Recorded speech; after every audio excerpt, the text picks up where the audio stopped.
Olá, sejam bem-vindos a mais um episódio do SantaCast Direto na Causa, o podcast que vai além dos sintomas, né? Eu sou o Glauco. Eu sou o Júlio. E o tema de hoje, pessoal, é para você que tem dúvida, né, Júlio? O que Um monte é de sigla. Um monte de sigla. Prefixo. Até lembra prefixo de aeronave, não? Né? De ação? Papa, Tango, Yankee... Não. TDA, TDAH e autismo, pessoal. Tirando a brincadeira de lado, né, Júlio? Um tema muito importante para você que nos acompanha no SantaCast. E quem é a nossa convidada, Júlio? Doutora Viviane Secato, Glauco. Neuropsicopedagoga, que inclusive eu aprendi a falar agora, porque tá travando a língua. É um trava-língua. E neuroanalista. E o tema de hoje, TDA, TDAH e autismo. Doutora, seja bem-vinda. É um grande prazer recebê-la aqui no podcast, né, Glauco?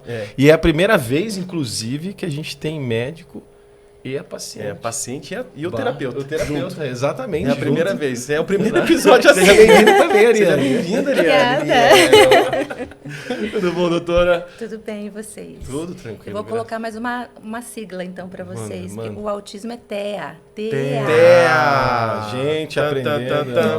Então é TDAH e TEA. TEA, E o TDA? Entendi. Tanta sigla, entendemos. Será que todo mundo fala assim? Deve falar, né? Com certeza. TDA, TDAH na rua, né? Erram bastante, né, doutora? Erram muito. E não é TDA, é TDAH, que é a sigla correta. Aí tem os tipos. Tipo 1, que é o desatento. Tipo 2, que é o hiperativo. O tipo 3, que é misto. Perfeito. Legal. E, doutora, por que escolher essa área neuropsicopedagogia, pedagoga? Bom, eu sou educadora desde formação, né? Minha formação é em pedagogia. Mas eu era professora de inglês, até comentei quando eu cheguei aqui com vocês. Caramba. E eu mudei de profissão porque eu tenho uma filha neuroatípica, ou seja, ela tem dificuldades de aprendizagem que ninguém resolvia. Então eu fechei a escola de inglês, falei, vou voltar a estudar e vou resolver o problema dela. Que legal, doutora. E aí virei neuropsicopedagoga. Essa é a história. E essa é a história. É a Isabela que é a culpada. É o meu ratinho de laboratório. Vamos lá, e o que faz, doutora? Qual que é a função? De um neuropsicopedagogo? Isso. É um especialista em educação, porém que entende de cérebro, como que o cérebro funciona, toda a parte cognitiva, toda a parte neural, em hertz e tudo mais. Meu Deus, simples, né, doutora? Parece simples, né? Mas não é. Não, né? e a gente não vai aprender, acho que, sobre cérebro nem na próxima década, porque tem tanta coisa, né, no cérebro que é tão desconhecido, então simples não é, não. Não é tão. Semelhante ao oceano, né, doutora? É. Fundo, mais fundo. Não também chega nunca não chega lá. nunca. Tá certo. E o que significa essas siglas, doutora? Ou esse conjunto de letras aí? Do TDAH é transtorno de déficit de atenção e hiperatividade. Como começa isso, doutora? Qual que é a causa disso? Como que você A causa normalmente é genética. Então, alguém na Genética. família vai ter um filho, o filho vai herdar geneticamente. Porém, também tem outras possibilidades, né? Como, por exemplo, um sofrimento neonatal, um sofrimento dentro do útero, na barriga da mãe, se a mãe usava droga, se a mãe usava muito álcool, se ela sofreu um acidente, se essa criança, ao nascer, por exemplo, não conseguiu respirar direito, teve aquela nota de Apgar muito baixa, ficou roxinha. Então, tem essas causas também aí do cotidiano da vida, que não é a genética, tá? Perfeito. A maior parte é genética. A maior parte é genética, não pelo ambiente que a gente vive, doutora, um pouco assim, de informações, dados. Isso estimula também a pessoa? Isso estimula e acaba sendo um gatilho, né? Então, se a pessoa já tem uma porcentagem de possibilidade de ter um TDAH, por exemplo, o gatilho do ambiente vai estimular e vai aparecer. Tudo gatilho, né? Se não tiver gatilho, a gente pode até pensar em essa geração pular o TDAH. Por exemplo, não teve gatilho, a pessoa teve uma vida super tranquila, onde acabou não desenvolvendo o TDAH. Pela epigenética, ela pode, daí as próximas gerações podem até nascer sem TDAH. Isso é epigenética, é super legal, é só não ter gatilho. E, doutora, normalmente é mais em homens, em mulheres? A porcentagem maior é em meninos. Em meninos. É. O problema das meninas é que normalmente elas têm o tipo 1, que é o desatento. Então, por exemplo, em escola, elas são aquelas que estão quietinhas lá no fundo da sala, que ela não vai causar nenhum problema, e aí ninguém lembra da coitada da menina que está ali sofrendo porque ela é desatenta. Então a menina sofre às vezes mais porque está quieta e ninguém percebe. Já os meninos não, porque eles são mais hiperativos e a gente vê. Né? Não que menino não possa ser desatento também, pode, mas normalmente acontece mais isso. As meninas são mais desatentas, os meninos mais hiperativos. Mais hiperativos. E idade, doutora? O adulto e a criança, tem muita diferença? Você nasce com o TDAH, já nasce, né? Tá. Só que daí depende de como você está tendo essas vivências aí na vida que vai aparecer mais ou menos. De repente você está numa escola onde os professores são super tranquilos, te tratam super bem, a escola não é conteudista, você vai tocando. Ou você está numa escola onde você é mais reprimido, está numa família também que te reprime muito, aí pode aparecer mais. Então depende também dessa questão da vida, né? De como que essa criança, dessa pessoa está levando essa vida. E aí é uma dificuldade para os pais poderem identificar isso e começar a orientar para educar. Como a doutora falou da sua história. É muito difícil. É muito difícil no TDAH. A minha filha não tinha TDAH, é uma outra coisa, mas a gente chega lá daqui a pouco. Tá bom, doutora. O problema dos pais, e vocês dois que são homens, não sei se vocês têm filhos, mas fiquem atentos, porque o pai, ele normalmente nega e a mãe acolhe, né? O pai nega e a mãe acolhe. Então seria muito bom a gente mudar isso. Eu adoro quando eu vejo um pai na clínica, falar, graças a Deus é um pai que não está negando, não está falando que o filho é preguiçoso, que o filho é vagabundo. Normalmente os pais homens fazem isso. Por conta de como eles foram criados, né? Mas presta atenção, eu já falei 1 milhão de vezes. Na minha época eu já tava em Harvard, aqueles netos brincando. É isso aí, mas é isso mesmo. Então eles não aceitam. E a mãe tem que trazer, e eu tenho que dar uma aula de TDAH para esse pai, né? De como que é o funcionamento do córtex pré-frontal, para ele entender que existe isso, que não é no achômetro que a gente faz um diagnóstico. E eles demoram para perceber isso, doutor, os pais?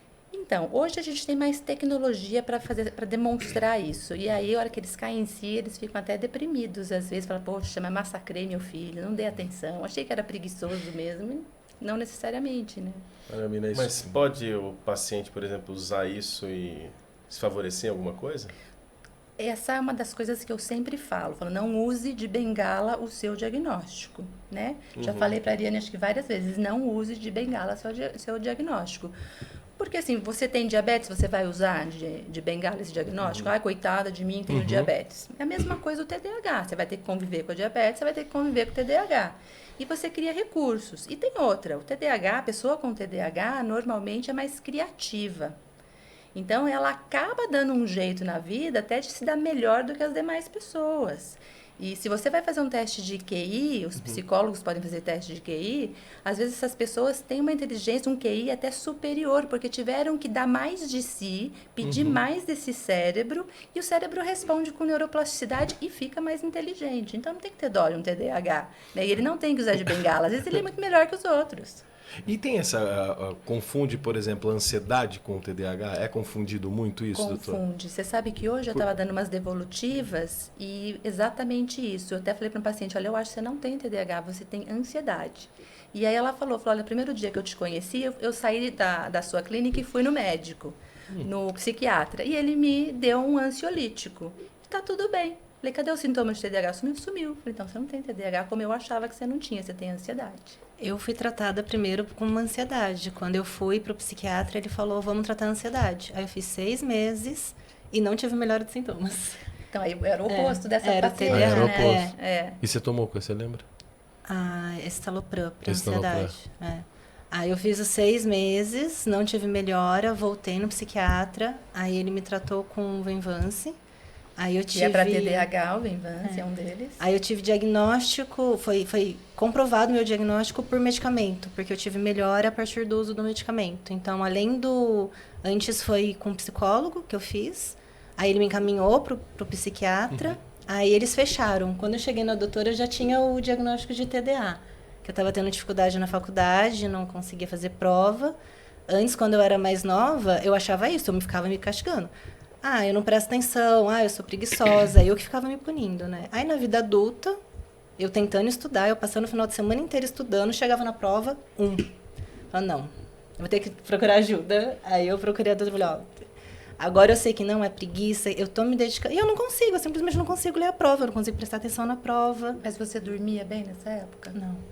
Pode morrer de estudar. Se não dormir, não vai fixar. A memória só se faz durante o sono. De novo o sono, né? O sono é uma coisa que tem muito...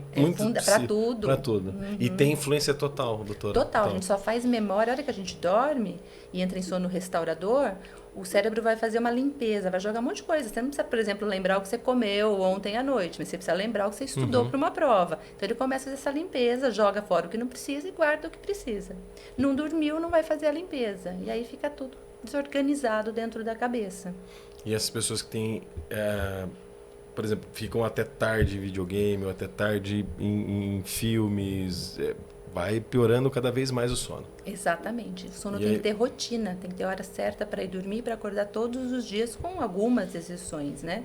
O problema do videogame é a tela, é a luminosidade no olho que vai impedir de você fabricar melatonina naturalmente para dormir. E aí, como a melatonina é no pôr do sol que começa a ser fabricada, né? E com uma tela no olho não tem pôr do sol. Não tendo pôr do sol, não tem melatonina, tem que vir na farmácia comprar. E esse hábito dessa geração, porque hoje até videogame virou até competição, né? Virou esporte, né? Na realidade. E extensão da mão, né? Extensão da mão, exatamente, doutora. Antigamente a gente brincava de Lego, construía um carrinho de rolemã na rua. Perdia a unha, né? A gente até comentou ontem sobre... arrancar o tampão do dedo, né? Que gostoso, né? Era melhor, bom, né? era maravilhoso isso, doía pra caramba. E por causa disso também, tem muitos pacientes achando que tem TDA, né? Exato. E é estímulo de tela. E é estímulo de tela. Eu faço piada que eu sou TDAH raiz, porque na minha época eu não tinha celular, eu já era inquieta na sala de aula, sem celular, sem tela, não tinha nada disso. E não parava quieto na sala de aula. Hoje, com o excesso de tecnologia, é muito mais difícil para uma criança parar quieta sentada na cadeira. E aí tem, às vezes, esse falso diagnóstico também. Exatamente, né? E o videogame, ele vicia. Ele pega uma área do vício no cérebro, né? Que depois vai ficar estimulado para outros vícios futuros também. Já é o primeiro problema. E aí, assim, você vicia em prazer com o videogame. Porque é uma coisa prazerosa, né? Tem muito movimento, tem muito som, estímulo é gostoso. de dopamina. Fica pedindo dopamina, né? E aí você vai sentar numa sala de aula, você vai prestar atenção numa sala de aula. O seu cérebro quer aquele videogame, ele não quer a sala de aula. É engraçado, eu achava que o videogame, ele ajudava você em resoluções de problemas, né? Porque toda hora você tem que, eu tenho que dar um golpe diferente. 8 minutos por dia. 8 minutos? 8 minutos? Pessoal do game, entendeu? Não tem essa desculpa mais. Imagina, sei lá, quantas horas de jogo. Aí eu até pensei, hoje eu ia jogar hoje online, já até vou mudar. Mas, doutora, a gente abre muitas janelas aqui, né? Do Windows e aqui, numa fala da doutora... Já me veio algumas. Você falou de tipo, você comentou uma, né? São 3, pelo que a doutora falou? Do TDAH, são 3 tipos. 3 tipos. Tipo qual que é a diferença? Uma você já explicou do tipo 1. Tipo 1 é o desatento, né? Normalmente em meninas, mas pode ter em meninos também. Tipo 2 é o hiperativo impulsivo. Hiperativo impulsivo. Eu sou hiperativa. Não, eu era expulsa da sala de aula, eu não parava quieta, eu não conseguia ficar sentada. Eu tô aqui, eu tô balançando, eu tô me segurando pra não... Aí eu não tenho controle, eu não tenho controle nem no meu... Mas pode ser só dentro da mente também. Aquela gente que tem muito pensamento invasivo, né? Não para de pensar. Você está pensando numa coisa, já vai abrir um monte de janela. É hiperatividade. E às vezes o corpo tá quietinho. A Ari tem os 2, né? Não, e às vezes a esposa olha e fala assim... que ele tá na caixinha do... Não, o cara tá ali. E a perninha máquina de lavar que fica assim? Pode ser da hiperatividade, Mas porque parece que, por exemplo, se eu ficar assim, parece que... Nossa, eu não tô querendo... Vai, doutora, fala logo. Às vezes você nem controla, né? Só levou no ar. Só parecendo um helicóptero ligando. Ou parece que tá pegando no tranco. Mas pode ser também, doutora. Pode ser. Mas tem a ver com ansiedade também. Pode ser ansiedade também. É difícil a gente saber, né? Só... pensando, né, como que é uma ansiedade, como que é uma desatenção, como que é uma hiperatividade mental. Não tem como a gente definir isso. É muito abstrato. Então, a gente precisa de um profissional para entender, mas o que é que eu estou sentindo? Às vezes a gente dá nome errado às coisas. E aí no meio acho que aquilo e aquilo é a verdade. E o terceiro, doutora, qual que é? É o misto. Misto? É o desatento hiperativo impulsivo. Ele tem tudo. É o pacote completo. O pacote completo. Dos 3 hoje, qual que é o maior? O misto. O misto? Por conta do tipo de vida que a gente leva, né? as pessoas estão mais desatentas e muito mais hiperativas, né? Por conta de muito videogame, muito celular, muito excesso de informação. estímulo, muita informação. E até aproveitando, doutora, eu li um livro, não vou lembrar o nome da escritora agora, da médica, mas falava sobre cérebro digital, sobre a neuroplasticidade, como a doutora mencionou, porque o número de informações que a gente recebe hoje é muito grande, e aí esses dados, então, é muita informação para... A gente não consegue ter tanta atenção. E é isso mesmo, então, doutora. Começa muita informação. Ela fez até um trabalho mostrando pessoas que leram uma novela num livro físico e pessoas que leram a novela num livro, num smartphone, a questão da concentração. Então, mostra que fazendo no smartphone eu não gravava tantas lembranças. Já no livro físico, gravava mais. Faz sentido isso? Faz muito sentido, principalmente se a gente pensar na tela e na luminosidade. Isso, né? Afeta, então isso afeta, a luz afeta muito. Se a gente for um pouco mais adiante nisso e pensar em luz azul, que dá um outro podcast só sobre isso. Só a luz azul, então. Legal. Pessoal, a próxima, luz azul. A luz azul, ela causa doenças autoimunes, já tem até Nobel de Medicina sobre isso. E aí ela vai acender mais esse TDAH e outras síndromes aí. Além de deixar a gente cansado, ansioso, depressivo. Meu óculos tem Blue Block. A maioria dos óculos hoje a gente já pede Blue Block. Então ele bloqueia a luz azul. Já deixa a gente um pouco mais tranquilo. E é pouco divulgado isso. Né? Muito pouco divulgado. Mas você sabe que eu fui fazer um óculos na Europa? E é porque tinha quebrado o meu numa viagem, e aí a pessoa da ótica, eu pedi, você pode pôr Blue Block? E ele ficou bravo comigo, era um alemão. Eu falei, você não pode pôr Blue Block? Ele falou, mas vem Blue Block no óculos. Como que você quer que eu ponha Blue Block se vem? Eu falei, no seu país, né? Porque no meu eu tenho que pedir pra pôr. Meu amigo. Isso é versão brasileira. Dos mesmos produtores, né? Curiosidade, doutora. Parte social dessa pessoa no meio, né? No ambiente. Tem até um alemão da Alemanha, aqueles, né? Ele é da Alemanha? Não, Kurt Lewin, um psicólogo que estudou a questão do comportamento. Ele fez até uma fórmula que é pessoa e ambiente, né? A pessoa é o produto do ambiente. Como é a parte social dessa pessoa? Ela vive bem? Ela se dá bem com as pessoas, ela se irrita fácil. Quais são os... Ela se deprime mais mesmo, doutora? Ela se sente diferente. Ela é a voz da razão. Não, ela se sente excluída e diferente de tudo. Tipo, o mundo todo é certo e eu sou errada. Contra você. É sempre assim. Todos contra o irmão. Depende do tipo, né? Acho que depende do tipo. O desatento, por exemplo, ele pode ser introvertido, ele pode ser tímido. Né? E aí ele tenta se preservar. O impulsivo, ele é o chato. Ele vai te cutucar, ele vai falar o que não deve, ele vai responder na hora indevida, porque ele é impulsivo. Vai atravessar a pergunta. Vai atravessar a pergunta. Eu tenho um paciente que termina todas as minhas frases. Eu não preciso nem fazer mais nada com aquele. Eu já sei o que ele tem. Divino Pai Eterno. Se fosse eu ia falar assim, cara, mas que cara ansioso. Eu não quero escrever minha redação do Enem. Posso falar, você termina? Aí ele escreve B. Caramba, sério, doutor? Que coisa, né? E como pode, né, Júlio, essa questão hoje no trabalho, por exemplo? Pois é, no trabalho. As empresas não entendem isso, já demite. Isso é vagabundo, não gosta de trabalhar. Tem N adjetivos, né, que podem dar para ele, mas às vezes ele não se encaixa, ele fica fora da caixa, né? Se ele for muito bom no que ele é, e ele pode ser que seja, porque ele pode ter hiperfoco, que é só o que quem tem TDAH pode ter hiperfoco. Então, quando ele ama algo, ele entra naquilo e o mundo, ele não vê mais nada. Então, ele vai ser muito bom no que ele está fazendo se o hiperfoco dele for, por exemplo, no trabalho. Né? E aí ele não vai ser demitido, mesmo ele dando os fora que ele dá. Vai, então não deixa, tá batendo a meta. Mas pode ser que o hiperfoco seja em outra coisa, né? Que não tenha nada a ver com o trabalho. Sim. Doutora, e hoje em dia é o... como chama? O tardio, o diagnóstico tardio tá cheio, né? Você falou que o perfil dos teus pacientes mudaram, né? Antes era um perfil mais com os pais, levavam os filhos, hoje tá chegando os adultos lá, doutora.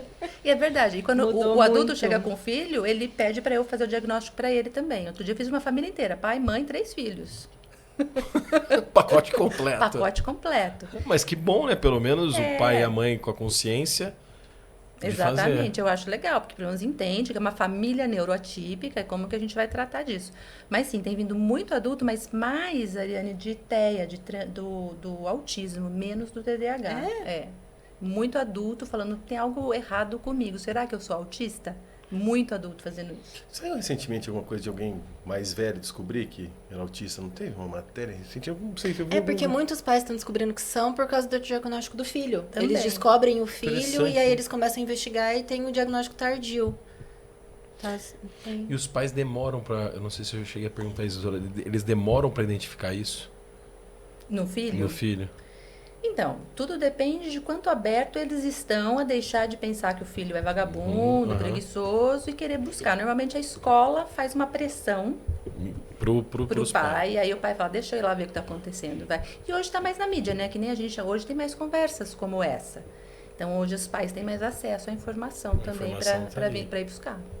Doutora, o autismo, que não é mais esse nome, né? Você falou que é o TEA. TEA, transtorno do espectro autista, porque é um espectro. Vai da pessoa que tem deficiência intelectual, não fala, não se comunica, até o gênio.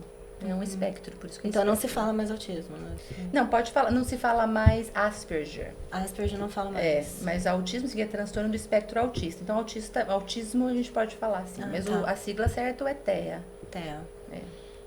E pode ter o TEA e o TDAH? Pode. E mais uma pitadinha de ansiedade também? Pode. Meu Deus, pode ser um combo. Normalmente é combo. É o combo. Eu quando começo uma avaliação com os pais, eu falo, olha, eu não vou achar uma coisa só. Não tem nenhum laudo. O pai deve falar assim, ai... Eu sempre vou achar 2, 3 coisas, não tem como. Porque às vezes uma coisa faz levar a outra e assim vai. É normal achar várias coisas. Doutora, aproveitando já que a gente está falando da ansiedade, o que é a ansiedade? Olha, a ansiedade é o medo do futuro, né? É o medo do futuro. É o receio com o que vai acontecer. A depressão já é o medo do que aconteceu, já é o passado, né? Você não lida bem com o passado. Essa é a depressão. Muito assim, linhas muito tênues aqui falando sobre isso. Mas a ansiedade é você estar sempre ansioso com o que vai vir, né? Isso é ansiedade. Você não saber lidar com o futuro. Entendi. E o futuro tá aí, né? Batendo na tua porta o tempo todo, né? E mudanças e o tempo inteiro mudando fica mais difícil. Por exemplo, às vezes as pessoas falam, o TDAH ele não tem empatia. Não, esse é o TEA. O TEA, que não tem empatia. Perdão, o autista, ele não é que ele não tem empatia, ele tem, coitado. Ele só não sabe expressar. Ele não sabe expressar.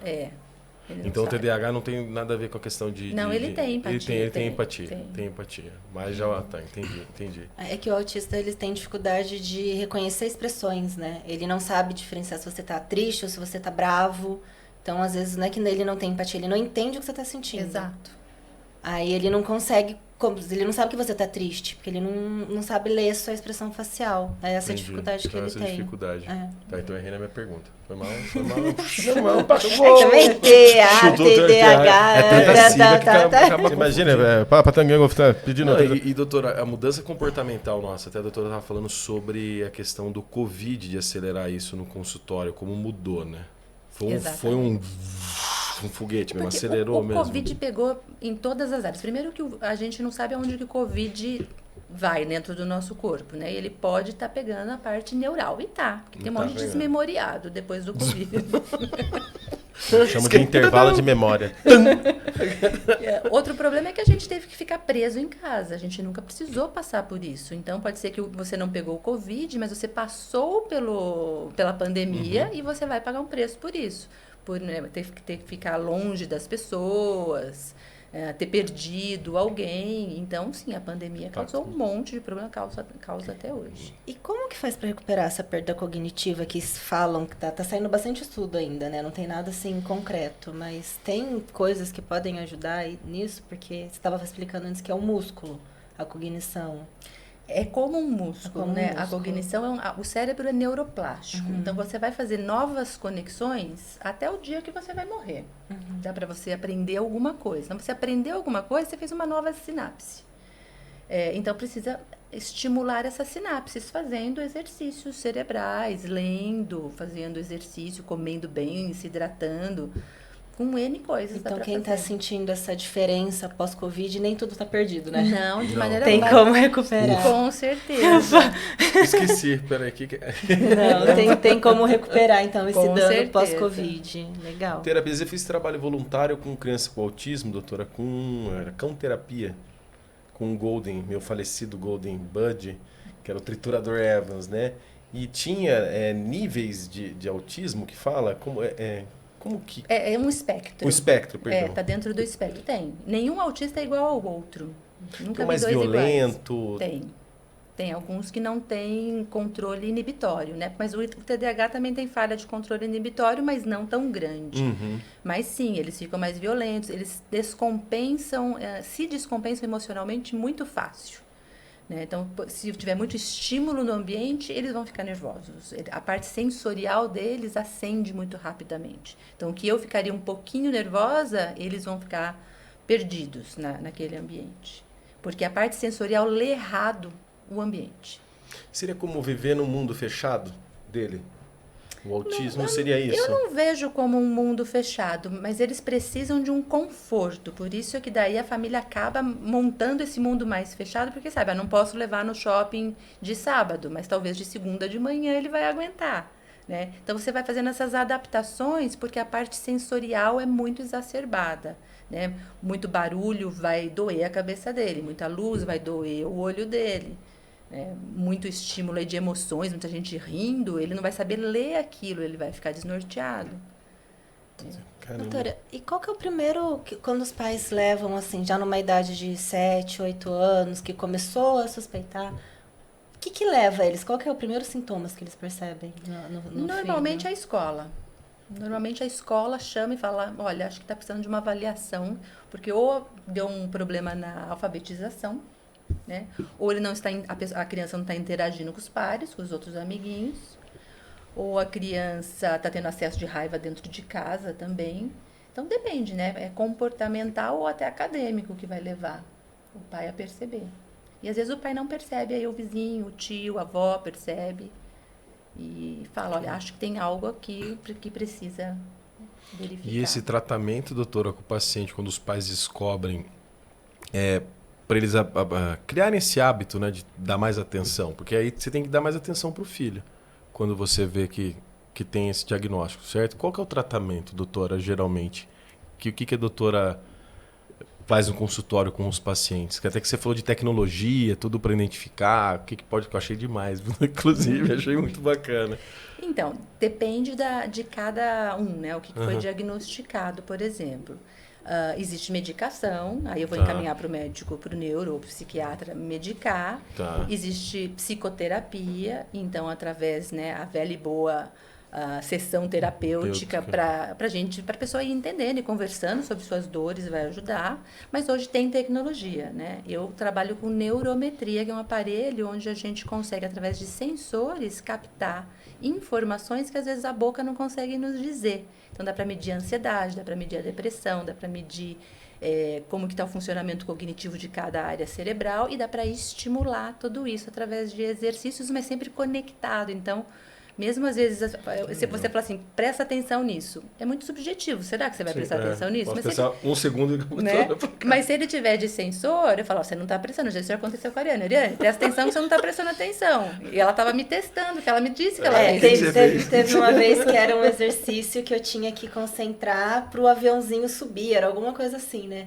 Esse negócio aqui, sabe o que eu tô pensando? Eu vou pensar em abobrinha. Aí o aviãozinho foi Aí ela, Ariane, presta atenção. Tá funcionando. Mas tem vezes que eu distraio mesmo, real. Aí foi só essa vez. Aí depois das outras vezes ela, presta atenção, Ariane. Aí eu volto. Aí eu vou lá pro aviãozinho.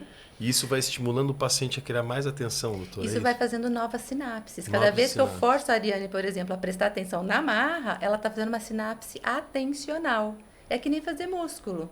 E aí uma sinapse em cima de outra sinapse, em cima de outra sinapse, e uma pessoa fica mais atenta, por exemplo. Grosso modo é como se o cérebro tivesse... Exatamente. Tem um exercício que ela me passou que eu achei tão besta. E depois eu consegui usar ele na prática. Eu falei, gente, isso daqui é incrível. Que era um exercício de respiração, que ela falava assim pra mim. Pensa numa coisa que te deixa nervosa. Aí eu pensava, aí o sensor fica lá fazendo as coisas dele, né? Agora pensa numa coisa que te acalma. Aí a gente fez uma sessão dessa, aí eu fui embora.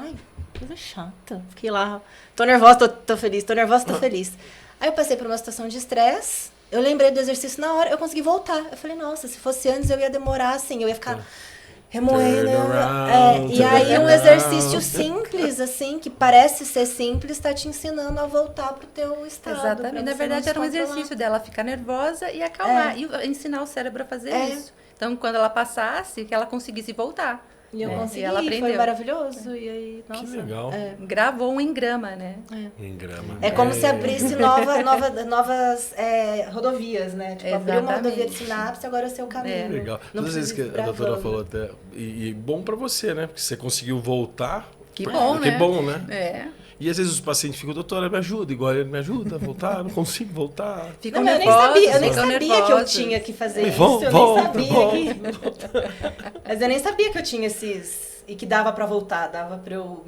Porque assim, não tem como você evitar se estressar, né? Não tem como, mas eu aprendi que tem como eu voltar. Então foi maravilhoso. Porque a pessoa que não volta, por exemplo, numa situação de estresse, ela pode entrar numa síndrome do pânico. Essa é a pessoa que não volta. Por isso que a gente tem que ir e voltar. A gente tem que ter essa flexibilidade. A síndrome do pânico não volta, doutor. Não volta. O sistema nervoso ele é dividido em simpático e parasimpático, que não tem nada a ver com simpatia. Nem com apatia. Nem com apatia. Nada. O pessoal já Olá, fala... tudo bem? Seja bem-vindo. O cérebro já fica assim. Você já imagina o cérebro. O outro, né? Tô brincando. O simpático é você conseguir ficar alerta. Então, você está aqui prestando atenção, você está com o simpático em funcionamento. O sistema de luta e fuga. Luta e fuga, exatamente. E o parasimpático é o relaxamento, que é quem tem que te trazer de volta na hora que você está nervoso. Então, um tem que compensar o outro, eles têm que estar assim. Quando eu pego um paciente que está assim, ó, simpático aqui, o parasimpático aqui, isso dá para medir com esse aparelho que eu tenho, eu já sei que medo dele. A doutora eu acho que foi isso que ela viu, e falou, peraí, deixa eu ensinar ela a voltar. Aqui, ó. Aí eu vi que eu tinha que treinar o parasimpático dela, que era o relaxamento, porque ela estava sempre acelerada, né? E aí um exercício assim, de aviãozinho. A hora que a doutora tá falando, eu tô relacionando muito, fazendo uma analogia com o filme Divertidamente, a hora que a doutora falou o Engrama. É um filme perfeito explicando isso, doutora, de uma forma lúdica. É isso mesmo. É pra criança? Não. Não.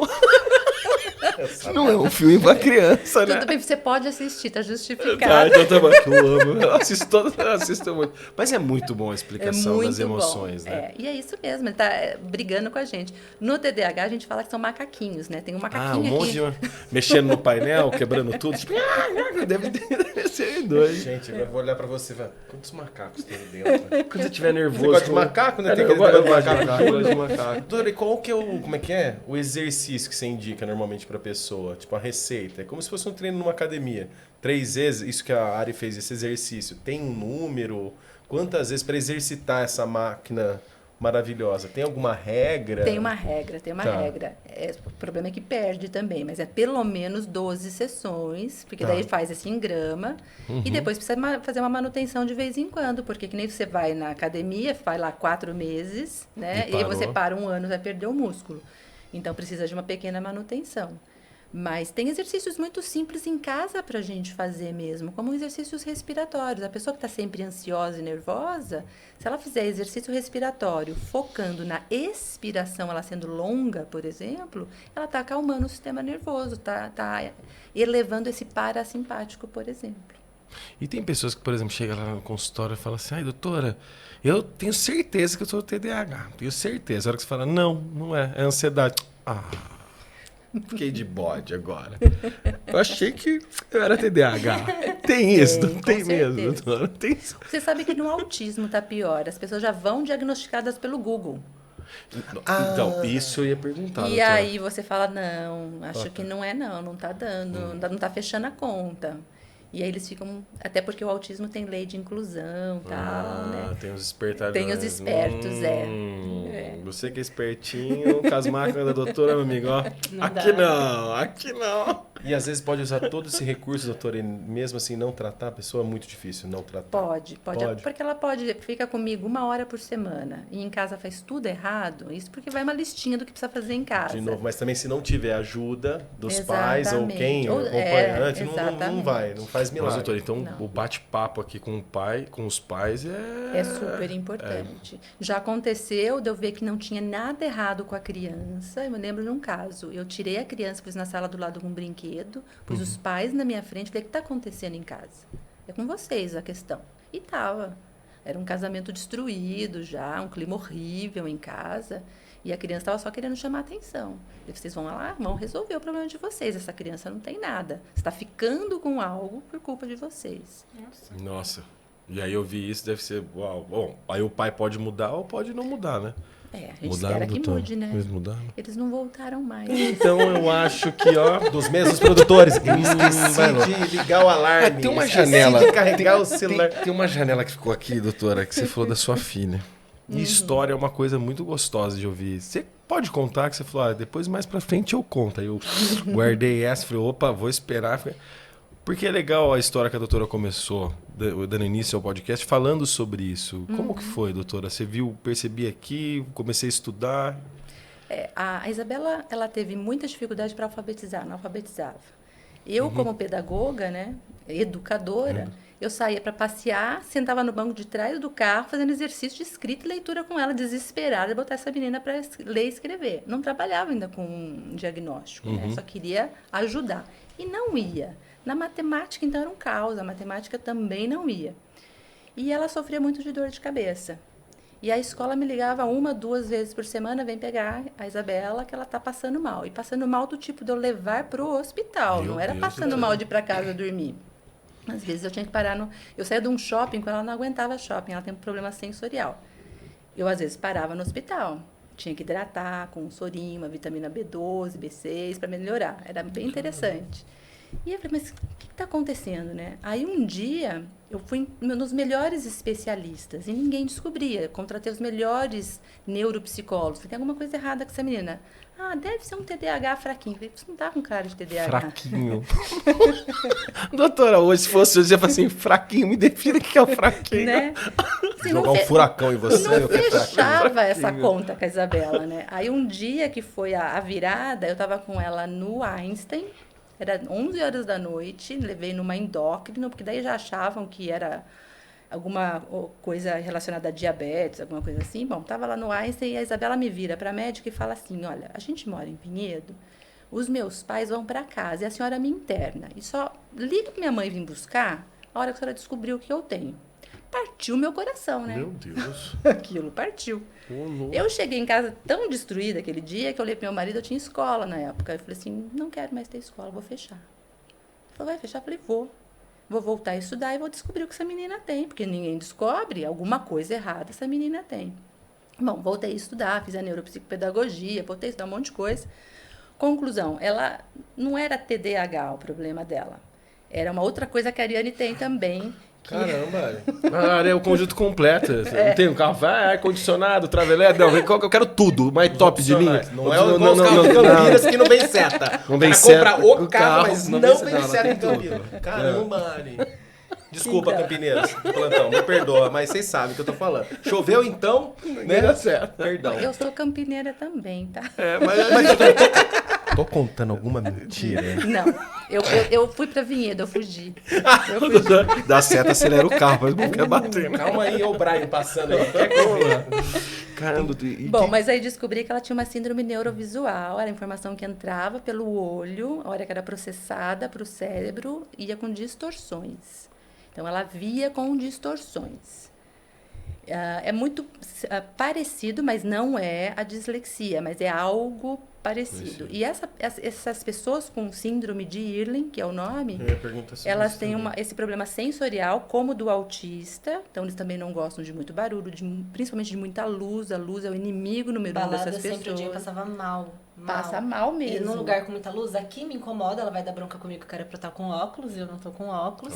Mas me incomoda, eu fico assim, ó, latejando aqui. E balada, nunca gostei, lugar barulhento. Não, eu senti enjoo. Eu não bebia, eu senti enjoo, passava mal, não conseguia. E leitura também, eu tive a mesma dificuldade. É que eu estudei a vida inteira em escola pública, então era aprovação automática, eu ia passando de ano, mas eu cheguei na 5ª série sem saber ler. Eu lia muito ruim, assim, eu lia sílabas e não conseguia juntar. Eu falava, mas como que junta essa com essa e forma uma palavra? E aí cruzava, e aí eu tentava ler, eu falava, mas essa palavra não estava aqui antes. E aí eu só fui descobrir isso com 32 anos. Foi assim que a gente se conheceu, foi a síndrome de Irlen. Síndrome de Irlen. E a Isabela tinha isso, e é muito desconhecido ainda no Brasil. Imagina há uns 10 anos atrás, né, quando eu diagnostiquei a Isabela. Aí eu só podia fazer a formação para fazer esse diagnóstico em Belo Horizonte, porque é um braço da Califórnia aqui no Brasil que nos ensina a lidar com isso. Peguei um avião, fui fazer o curso. Eu vi que tinha um curso, eu nem sabia ainda que a menina tinha, mas eu vi o curso, fiquei interessada e aquela intuição de mãe, acho que eu vou estudar isso aqui. Peguei o avião, fui para Belo Horizonte, fiz o curso. No curso já deixei agendado para ela voltar lá com a médica de lá, e era a síndrome de Irlen mesmo que ela tinha, que essa questão é neurovisual. E aí as coisas começaram a melhorar. Mas como eu disse que é um combo, ela não tem só Irlen, né? Ela tem um quezinho de TDAH, mas ela tem discalculia. Isso pega muito na vida dela. O que seria, doutora? Discalculia é a mesma coisa que dislexia para números. O disléxico, ele inverte sílabas, ele não consegue entender o que ele lê, ele escreve com erros. E o discalcúlico, ele tem problema com números. Então, você fala assim, olha, daqui 20 minutos você chega em tal lugar. Mas quanto que é 20 minutos? Ou isso aqui é mais caro que esse, compra mais barato. Mas por que esse aqui é mais barato? Não consegue fazer essa diferença. É complicado. Meu, que história, doutora. Uau! Então, a discalculia é complicada para ela. Ela estuda psicologia hoje, que não precisa muito de número, né? Mas ela teve um probleminha com a aula de estatística e matemática. A estatística pegou. Ou seja, é transtorno de aprendizagem, resumo de todas as... Transtorno de aprendizagem. Tudo isso é transtorno de aprendizagem. Como eu aprendo. Exatamente. Como que o seu cérebro aprende. Então, você precisa entender... Tem alguma coisa atípica nesse cérebro? Deixa eu ensiná-lo diferente, né? Aí você ensinando, na síndrome de Irlen tem algumas possibilidades. Ou você coloca uma lâmina colorida sobreposta na leitura, a pessoa que lê tudo segmentado passa a ler fluentemente e entendendo, ou você bota um óculos nos casos das pessoas que ficam doentes, por exemplo, que é o caso da Ariane e da minha filha. Aí o óculos também faz o filtro da vida toda, né? E ajuda. Poxa, que legal. E muita gente não deve saber sobre isso. Não, e muita gente fala que isso não existe. A comunidade médica é muito dividida com isso. Eu ia perguntar qual que é a opinião dos profissionais em relação a isso. Está bem dividido. Uns até me mandam paciente para fazer o diagnóstico para eles, outros falam que não existe, que isso é maluquice nossa. A minha posição é a seguinte, como eu vejo uma criança que não consegue ler e passa a ler imediatamente, a hora que eu ponho uma lâmina sobreposta, né? E qual é o problema de eu colocar uma lâmina colorida sobreposta? Vai fazer mal? Não. Nossa. Né? Aí falam que é placebo. Eu falei, é placebo? Vamos deixar o placebo? Porque esse placebo não faz mal, não está tomando, né? Tá bom, eu estou pondo um óculos. Sim. Não precisa de remédio. Então, por que a gente não pode, né, usar essa intervenção?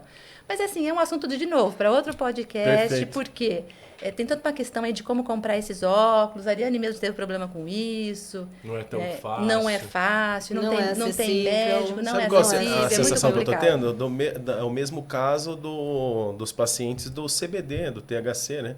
Os desafios que tem em relação ao uso, né? Encontrar a substância para a utilização. Então tem essa parte. Doutora, em questão de índice hoje no Brasil, qual que é o percentual hoje no Brasil? Tem um número de TDAH hoje? Eu não estou com esse número fresco na cabeça, até porque muda o tempo todo, mas a gente pode pensar em uns 15%. Então tem muito diagnóstico errado. Se você perguntar para uma professora quantos laudos ela tem na sala, ela tem mais que 50%. Então tem diagnóstico errado. Muito. E aí não levam o TDAH a sério. E é uma tendência a aumentar, doutora, isso? É uma tendência a aumentar por conta do nosso estilo de vida. No estilo de vida, isso é total. E aí, então, teremos que fazer uma mudança comportamental urgente. É um cenário emergencial. Emergencial, principalmente por conta de celular. Né? O celular é um novo cigarro, né? O celular é um novo cigarro. E ele vai mexer mesmo na área do vício e vai viciar. Você não vive, mas a gente está viciado, né? Eu, vocês. Sim, todo mundo. Tá viciado, não dá pra gente falar, não tô, né? Às vezes eu até brinco com ele, eu falo, a gente parece um bobo, né? Pega lá, entra, fica fazendo assim, a hora que você vê, você fala, nossa, já foi assim. Ao mesmo tempo que você tá mexendo na rede, fazendo... que você olha o seu cachorro tomando sol, o gato deitado, sem fazer nada. Jesus, mas não é qualquer um que consegue deitar na rede, né? O TDAH não vai ficar na rede. Não consegue. Muito difícil, muito difícil. Então eu consigo. A não ser que dê muito prazer. O TDAH é movido a prazer. Qual é o conceito do TDAH?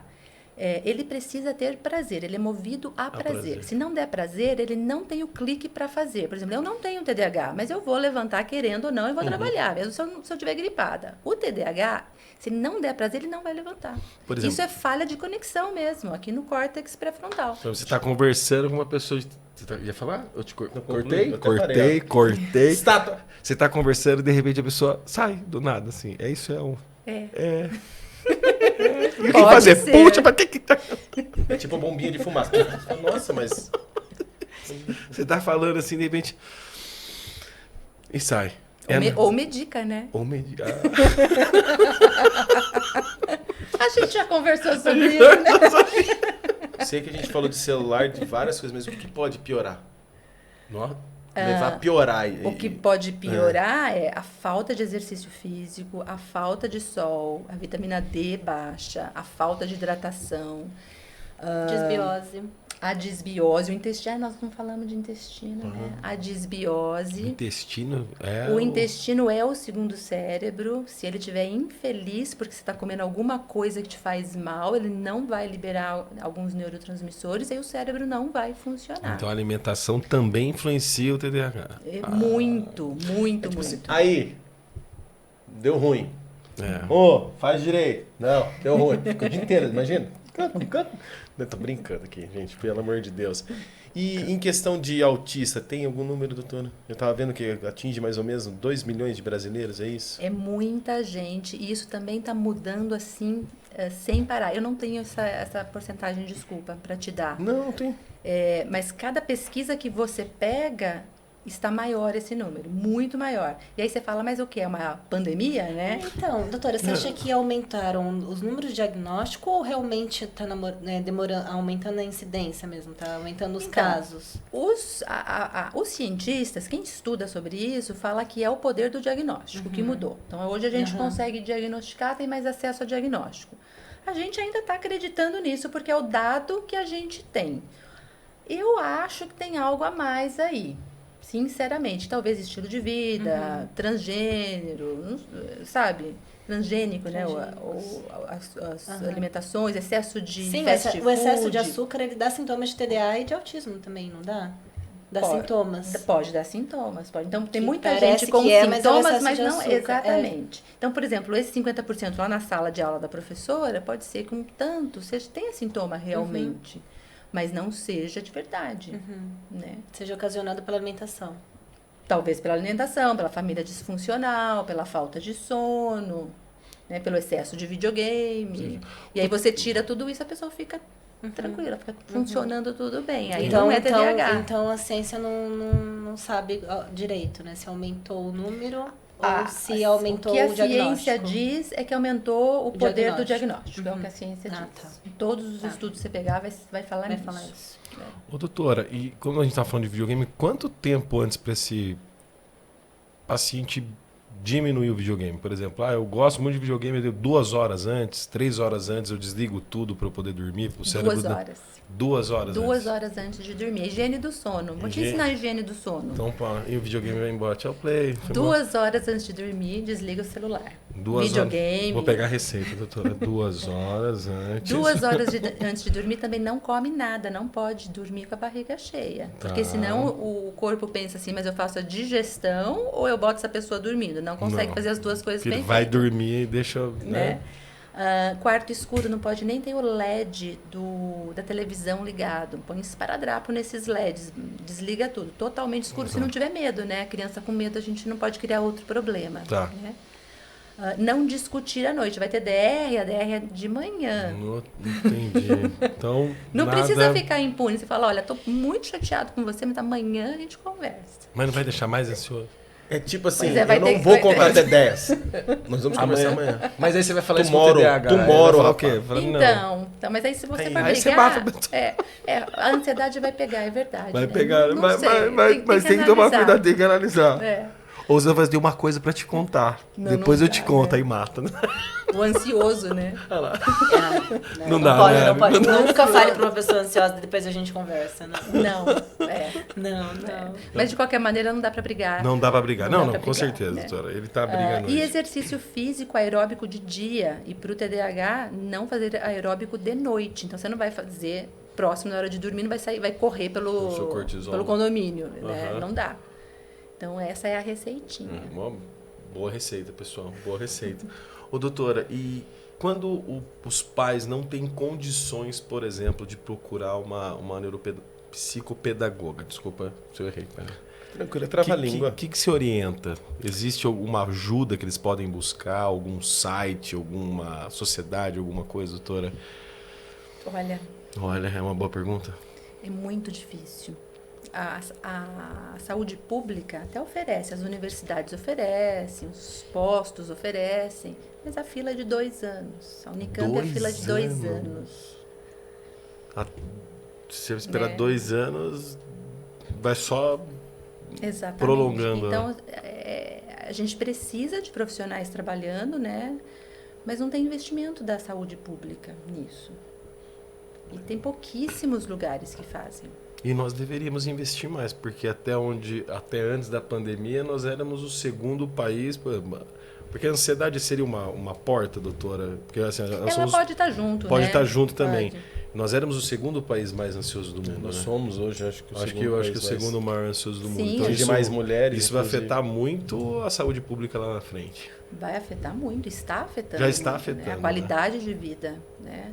A gente, na minha opinião, a gente está vivendo uma pandemia de saúde mental, de problema de saúde mental. Na minha opinião, é isso que a gente tem hoje. Pelo que a doutora está falando, até ia perguntar, o professor, quando ele se forma e vai dar aula, ele é informado presta atenção nisso, informa os pais ou não? Por ele mesmo, você que foi professora. Ele estudou um pouco sobre isso, né? Aí passa isso, tem na grade. Tem na grade, tem. Se ele fizer o papel dele de professor, sim, ele deveria ficar atento e chamar o pai e informar. Mas alguns chamam, outros não chamam, e mesmo os pais que são chamados nem sempre têm acesso a conseguir fazer um diagnóstico. E os pais quererem fazer isso também, de querer ajudar, né? De querer apoiar e ver. Eu vejo muito essa questão, dia do livro, dia do endocrinologista, dia de X, Y. Esses dias, na realidade, é para conscientizar as pessoas, né? Do TDAH tem. Eu sei que do autismo é dia 2 de abril, 13 de abril, me falha a memória. Peço desculpas, pessoal. Eu também não vou me lembrar, tem data internacional, tem data nacional, mas o TDAH também tem. Mas seria interessante, dentro dessas datas, explorar mais, né? Informar melhor, não só ser um simples post, né? Eu acho que dentro das escolas, eu sou da época que dentro da escola tinha dentista. Eu sou doutora. E era um açougueiro. Glauco. Eu não lembro do meu açougueiro. Eu lembro da dor, doutora, eu não vou esquecer. Criança, doutora. Mas o que eu quero te dizer? Poderia ter um psicólogo. Poderia ter um psicopedagogo. Até tem, né? Mas deveria ser uma pessoa que poderia já fazer esse rastreio aí. A gente faz rastreio. De novo, fazer a base, né? Tem que fazer a base. Nos Estados Unidos tem uma pessoa dentro da escola que vai diagnosticar TDAH, que vai diagnosticar síndrome de Irlen, que vai diagnosticar tudo isso. Minha filha mora no Canadá, essa minha filha. Dentro da escola lá tinha, eu lembro quando eu fui visitar, ela foi para o high school lá, hoje ela já está na faculdade. Tinha um profissional que fazia isso, dentro da escola. Aí é legal, né? Melhor que dentista. É melhor do que dentista. O cheiro Minha da filha maçã. também mora no Canadá, doutora. A educação lá é fantástica. É legal, né? É muito Hoje está menos 7, coitada. Nossa senhora. Ela está em qual região, doutora? Ela está em Halifax, na Nova Escócia. Filha. Qualquer lugar lá. 7. Hoje estava menos 7. 7, tá bom. Não, tá bom, tem menos 20. A minha filha tá em Ottawa também. É quente também. Ela chegou a morar perto de Vancouver, que era mais o Rio de Janeiro do Canadá. Eu quero aproveitar, doutora, como a gente está falando hoje de crianças, pais e tudo isso, E o bullying, doutora? Essas pessoas sofrem muito bullying, né? Na nossa época existia bullying. Mas... Muito. Mas resolvia na escola já. Eu era loira burra. Você era loira burra? Sério? Eu sofri de bullying, mas dava... Como é? Os elefantes nunca esquecem. Dava um tempo, eu resolvia ali. É por isso que eu brigava. Não voltava com desaforo pra casa, não. Eu não sabia ler, o professor mandava ler, eu lia, todo mundo ria, ou eu não lia e levava advertência. E aí depois eu batia e brigava, então... Porque tinha pais que orientavam nossos amigos, é o seguinte, voltou pra casa, voltou com o olho roxo, você tem que ter batido, senão você vai apanhar mais. Até hoje, né? Até hoje. E isso, doutora? Tem muito, né? Muito. Tem muito, até porque hoje tem a inclusão, né? Então, tem os autistas dentro da sala de aula, dependendo do nível, são crianças mais difíceis das outras conseguirem viver junto com elas. Tem os TDAH, tem tudo dentro de uma sala de aula hoje, né? E tem um professor que não dá conta. Porque às vezes é até por deboche, né? Por exemplo, já cheguei e falei assim, eu acho que vamos supor, eu tenho depressão. Para que depressão? Depressão é coisa de gente rica. Pobre não tem tempo para ter depressão, né? Falando sobre isso. Tem que pagar boleto. Porque assim, e fica difícil, doutora, para ver o que é depressivo, o que é ansioso, o que é TDAH. Exato. E você sabe que hoje também eu comentei sobre isso.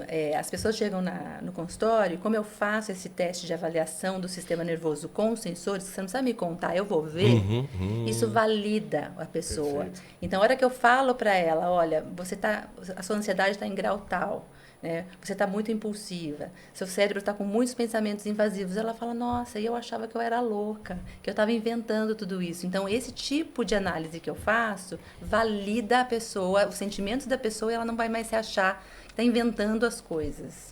Porque a autoestima dela vai cair. Sou Sim, louco, e às vezes louca. O próprio marido, né? Tipo, várias mulheres falam, meu marido falando que eu estou inventando tudo isso. Então, manda ele aqui que eu vou falar com ele. E aí, a hora que fala pra ele, tá vendo? Ela não é doida, e aí? A maioria nem vem, né? Você tá Você bem. já trata assim, a esposa, ele nem vem. Mas quando eles vêm, aí a gente educa. Sério né? mesmo, doutor?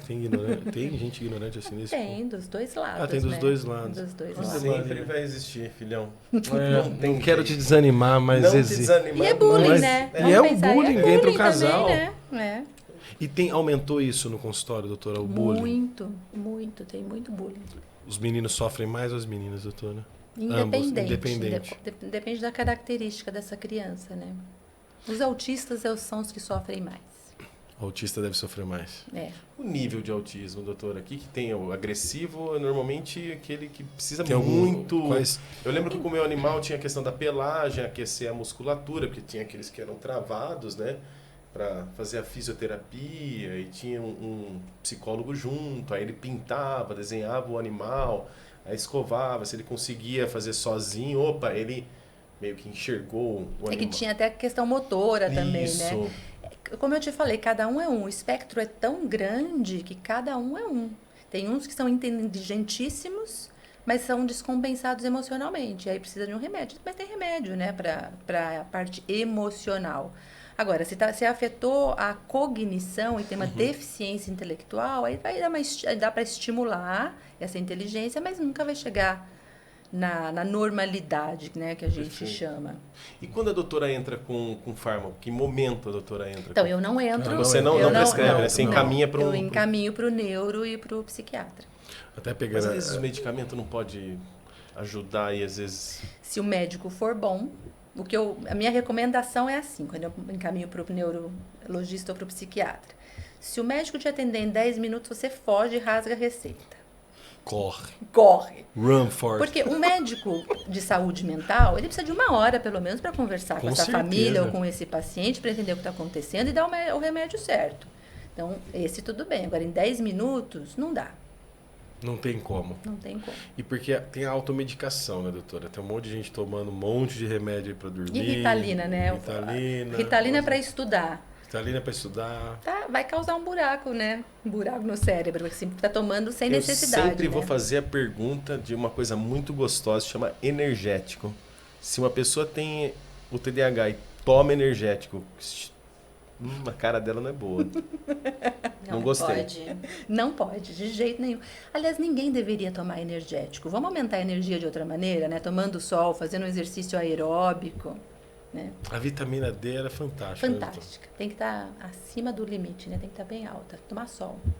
E a doutora falou de saúde mental. Está vendo um relatório da Deloitte, que é uma empresa de consultoria na parte corporativa, falando do impacto, eu não vou lembrar de dados, ok? Depois eu posso até compartilhar com vocês o link, mas eu lembro que falava sobre o impacto da saúde mental nas organizações e o prejuízo financeiro, isso mundial, né? E aí, lógico, lá eles fatiam, descascam a cebola por região. E as empresas, o que tem que fazer, doutora? Porque a escola, beleza, é a base, mas tem muitas pessoas que estão no mercado de trabalho, têm problemas sociais, às vezes tem um chefe... que às vezes não entende. Não entende, não tem paciência, não entende a pilha, né? A energia da pessoa, a velocidade, a capacidade de produção. E às vezes perde um talento ali, um gênio, por exemplo. Não tem nenhum serviço para orientar esse tipo de coisa dentro das empresas. Deveria ter um psicólogo, né, por exemplo. Ou alguém lá da parte de recursos humanos para cuidar disso, né? Porque as empresas vão ter que ter, doutora, daqui para frente, com certeza, né? Vai ter que ter, né? Porque aquilo que a gente estava falando no começo, entre neurotípico e neuroatípico, né? O neurotípico é aquele mais dito normal. Ninguém mais é normal, né? Como é que não, deixa esse eu quero. A sigla é chique. Como é que é, doutora? O neurotípico, ele não tem TDAH, ele não tem autismo, ele deveria ser o que a gente chama de normal. De normal. Né? E o neuroatípico, ele tem algo atípico, ele tem um cérebro com TDAH ou com autismo, alguma coisa assim. Mas hoje todo mundo tem um grauzinho de alguma coisa, tá ali, né? Não tem jeito. É que assim, respondendo a tua pergunta, eu penso assim, agora que a gente começou a entender o invisível, que é o cérebro, a gente está entrando nessa era. A gente até hoje só trabalhou com o visível, com o corpo, com o que você faz, com o que você produz. Então a gente já está agora entrando, peraí, existe uma coisa que a gente não vê e que tem influência no nosso dia, no nosso comportamento, no nosso aprendizado. Então é um campo muito novo, o que ela faz é novo. Sim, tudo o cérebro e a gente chama novo. de transtornos invisíveis. Transtornos invisíveis. Sim. Que legal. Porque assim, não é legal, visível. Você olha pra mim e você fala, normal. Não é normal. E não tem um exame. Vou fazer um exame de sangue e ver se você Não tem tem. TEA ou TDAH. É. Não tem Não um tem exame assim. Essa aí é maluca, invisível. né? É doido, A gente né? começou a abrir ali. A gente tá abrindo um campo novo, Exatamente. né? A gente tá ainda... A doutora falou que tateando normalmente tudo. é mais, por exemplo, o homem, né, pode passar para a criança, né, no caso. Você passa com uma porcentagem um pouquinho maior do que a mãe, por exemplo, se ela tiver. Eu tenho uma filha de 4 anos. O que eu preciso observar, aliás, quem tem filhos, né? O que eu preciso me atentar? O alerta, né, o painel do avião, stall. O que eu tenho que... Você precisa tentar se teve atraso de fala. Atraso de ou fala. atraso para adquirir a marcha, para andar. O nível de energia, se é compatível com as demais crianças da mesma idade, né? Se estiver acima ou mesmo abaixo, né? Se tiver, também é importante. Se ela quebra regras e limites, você põe limites, ela não está nem aí com os limites, ela quer fazer só o que ela quer.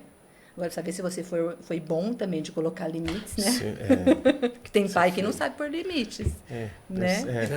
Não, filha.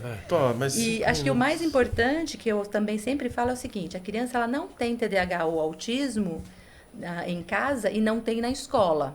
Ela tem que ter o mesmo comportamento em todo lugar. Ela vai te dar trabalho na escola, no shopping, em casa, em todo lugar que você vai com ela. Mas se é só em casa, então repense o que você está fazendo em casa. Pegou uma atividade, uma brincadeira que eu capto assim com ela, ou, além disso, tudo que você me falou? Tem algum exercício que eu possa fazer? Eu ou quem está nos assistindo? Não, né? é pura observação. É pura observação. É muito... E não entrar no Google para pegar questionário, por favor. Eu costumo dizer que são como é que é? As buscas científicas, as revistas científicas. Porque eu li numa revista que se eu tomar isso aqui, melhora, eu viro Jedi. Nossa, e você tomou? Eu tomei. Não tomei um só, não. Eu tomei o pote inteiro. Que legal. Chega e você... muito tudologista lá, doutora. Tudologista, eu digo, né? Os tudologista, né? Os tudologista. Fui lá, olhei no Google, pesquisei tudo. Eles me mandam no WhatsApp, eu já fiz esse teste, até nem abro, né? O que eu vou fazer com isso? Doutora, como é que é? Escreve a redação dele e manda a mãozinha. Cara. Interessante. Ô, doutor, eu vi uma matéria, eu já fiz falando de mandar o joinha, eu lembrei do WhatsApp. Eu vi uma matéria recente falando sobre como o WhatsApp causa hipervigilância no nosso cérebro e deixa ansioso. Acontece isso das pessoas. Por exemplo, mandou a mensagem, está online e não responde.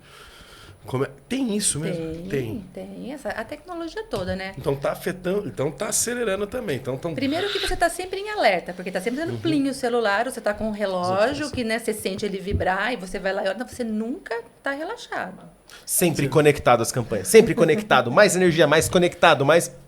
Então a doutora então prescreve assim, ó, celular vai deixando de lado. Quantas horas você usa? 12? Ah, agora vai usar só 12. Vai pra rede. Nem o nosso amigo vai aqui. Pra rede. Estou indo agora pro lugar todinho. Tá certo. Essa rede, música, olha a rede, tá certo. Essa música. Você já viu essa música, já quer deitar na rede. Coisa, olha a rede. E a gente não consegue desligar disso também, pior que eu vou com a rede com fone pra ouvir curso, ouvir palestra. É difícil desconectar. Não é? A gente faz uma higienização mental, doutora, poderia chamar, quando a gente tira um pouco esse aparelho? E às vezes também o aparelho ele traz coisas boas, né? Sim, eu faço meditações guiadas com o meu celular, porque eu não consigo ficar olhando para o nada, né? Hoje ninguém quase consegue, talvez os asiáticos, né? Porque já nasceram sabendo. A gente vai precisar fazer uma meditação, mas que seja guiada. Aí o aparelho no YouTube vai ter um monte, então é legal. Usar a tecnologia a nosso favor também. A gente tem que usar a tecnologia a nosso favor. Tem que usar como uma ferramenta, e não um lugar. Tanto que a gente fala, sai da internet como se fosse um lugar, não é um lugar, é uma ferramenta. Volta, aí depende né? de como você usa essa não tá aqui, porque tem que voltar, porque a gente às vezes se perde nesse mundo. Exato. Que esse aqui fala que é o mundo do quê? Das vitrine das ilusões. É uma vitrine. E a gente cai, né? Posta a gente um prato adora feio aí, amigo. A gente adora. Posta um lugar horrível, é tudo lindo, é tudo Disney. E a às gente vezes você vai postar uma foto feia? Não vai. Vai viver sem o famoso GLE. Não vai. Você tá deprê, você não vai postar que você tá deprê. Ninguém vai postar. Você começar a botar que tá deprê ali, o pessoal fala, ih, tá louco, interna, tá... Porque estimula muito uma vida que você não consegue ter e você quer ter aquilo. Não... Aí você fica ansioso, aí aumenta deprimido. A ansiedade, deprimido. Eu vi uma vez, doutora, desde 2000, fala sobre isso fora, que é sobre FOMO, JOBO e FOBO, que é Fear of Missing Out, o medo de ficar de fora. Então eu vejo as pessoas na rede social, tô feliz, tô alegre, eu tento postar foto para ganhar curtida, mas eu não tenho isso e vou me deprimindo. Exato. E aí tem o JOMO, que é Joy of Missing Out, que é eu tô fora disso, eu não preciso disso, de curtidas. E o FOBO, né, que a gente tava vendo, que é Fear of Better Options. Eu tenho muita opção e eu tô me perdendo, eu não sei mais o que faço. Então, quer dizer, a tecnologia, ao mesmo tempo que ela tá ajudando a gente, ela também tá dando meio que a corda, não se enforcar, mas assim, aumentando esses outros... Como é que fala? Como é que você falou, Ari? Que você... transtornos mentais? Não, invisíveis. Sim, sem dúvida. Isso, com certeza. Mas está na mão da gente, saber quanto que a gente quer usar, como a gente quer usar, né? É a história da faca, né? Você vai cortar um legume ou você vai esfaquear alguém, não é? É a história da faca, é a mesma coisa. É como você usa. É como você usa. Eu estou pensando que vai ser uma dieta agora. É uma dieta. Que vai ter que eu estou aqui, né, ruminando, porque é um assunto que... Quando surgiu, doutora? Quando foi o primeiro cara falou, opa, isso é isso, essa sigla. Como... Poxa, meados de quando você... isso foi antes da guerra, faz muito tempo. Também não botei esse ano para você. Não tem problema. Mas o TDAH é bem antigo. Bem antigo. Só agora que... O autismo é a antiga esquizofrenia. Estava tudo no mesmo rol. Existe esquizofrenia. E nem todo esquizofrênico tem autismo e vice-versa, não. Mas até uma década, 2 décadas atrás, a gente falava que era só esquizofrenia. Agora tem a sigla autismo. Esse é mais novo. Mas o TDAH, se eu não me engano, nós podemos pensar em década de 40. Nossa, é muito tempo. E tão pouco falado ainda, né? Sim, e por isso que os remédios são também seguros, né? São remédios muito bons. Eles funcionam, são seguros, pode tomar. Quando o médico prescreve.